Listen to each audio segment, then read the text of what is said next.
Алдында, артында, янында, ішінде, сол якта, оң якта, өстендә, астында. Танышмы сиңа, дустым, бу сүзләр?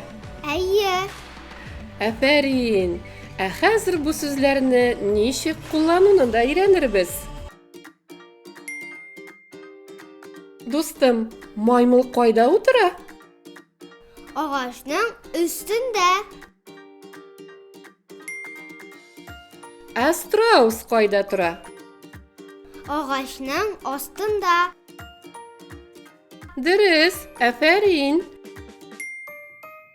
Ә фил кайда басып тора? Койманың алдында. Ә жираф? Койманың артында.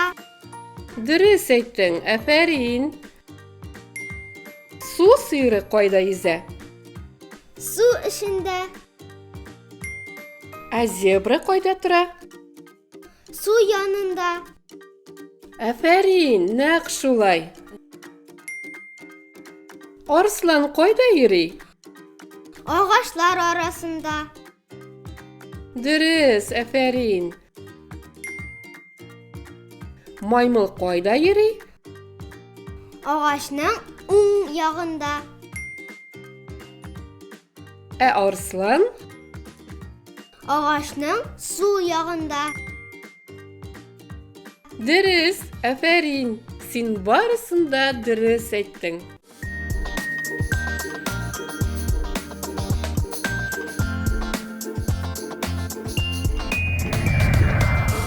Бәби сүз.